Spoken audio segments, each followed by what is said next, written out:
उखड़ने लगे तंबू, बोरिया बिस्तर समेटने लगे अन्नदाता। ट्रैक्टर का रुख घर की तरफ मुड़ने लगा।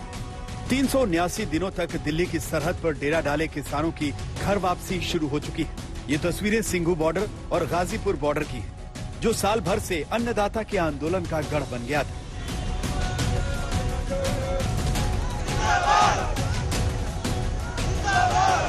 किसान तो लौटने लगे हैं, लेकिन कई सवाल छोड़ गए हैं, जिसका जवाब किसान नेता राकेश टिकैत दे रहे हैं। हाँ, हम तो 15 तारीख में जाएंगे। 15 तारीख में जाएंगे, क्योंकि आज सिंघू से, टिकरी से, यहाँ से जाना शुरू हो गए लोग।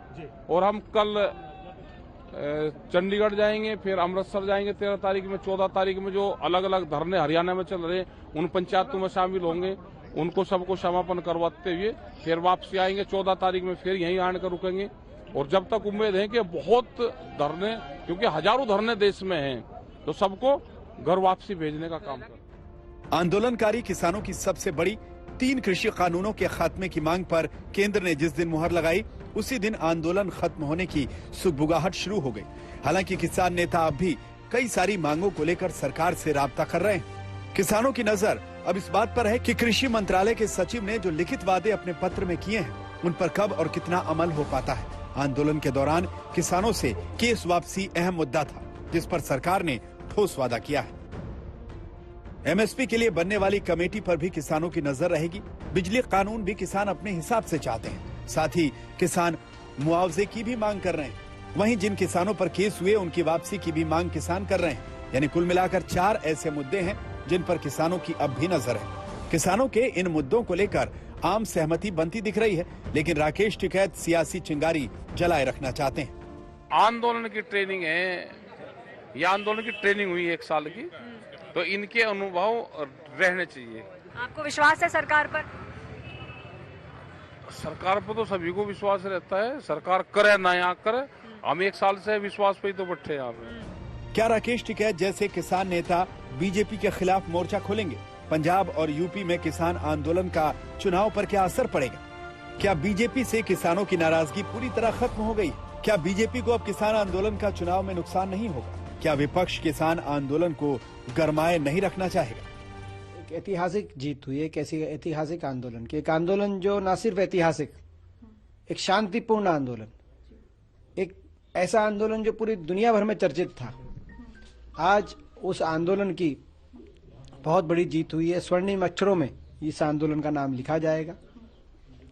हम ये उम्मीद रखते हैं सरकार से कि जितनी भी मांगे सरकार ने मानी है आज लिखित रूप से, उन सभी मांगों को सरकार अमली जामा जल्दी पहनाने का काम करेगी। हम बारीकी से बात क्रियान्वयन जो आज माना गया उनको देखेंगे सरकार की ओर से। यहाँ ना हार का विषय है, ना जीत का विषय है, लोकतंत्र विजयी हुआ। और मोदी सरकार और बीजेपी किसान के हित के लिए कटिबद्ध थी, कटिबद्ध है, कटिबद्ध रहेगी। और विशेष इसमें अगर कोई जीता है तो पंजाब जीता है, पंजाबियत जीती है, पंजाब का एकता जीती है। और उन ताकतों की हार हुई है जो किसान आंदोलन की आड़ के अंदर पंजाब के अंदर अशांति फैलाना चाहते थे। किसान आंदोलन की वजह से बीजेपी की बहुत किरकिरी हुई, लिहाजा चुनाव से पहले बीजेपी डैमेज कंट्रोल में जुट गई। ये अहंकार की हार नहीं है, ये देश हित में लिया गया निर्णय है। किसान हित में कानून बनाए थे, प्रधानमंत्री जी ने कहा किसान हित में हमने बिल पास किए थे और देश हित में हम इन्हें वापस लिए। किसान नेताओं ने बहुत कोशिश की कि यह आंदोलन सियासत की भेंट न चढ़ पाए, हालांकि इसमें वो कामयाब भी रहे। लेकिन मोदी सरकार पर हमले के लिए विपक्ष ने हमेशा इसे हथियार बनाया। यूपी, पंजाब समेत 5 राज्यों में होने वाले चुनाव को देखते हुए विपक्ष अन्नदाता के गुस्से की आग को भड़काए रखना चाहता है। वहीं बीजेपी किसानों के गुस्से के ताप को चुनाव से पहले किसी भी सूरत में खत्म करना चाहती है, ताकि इसका असर वोटरों पर न हो। अमित भारद्वाज, हरमीत शाह सिंह के साथ आज तक ब्यूरो।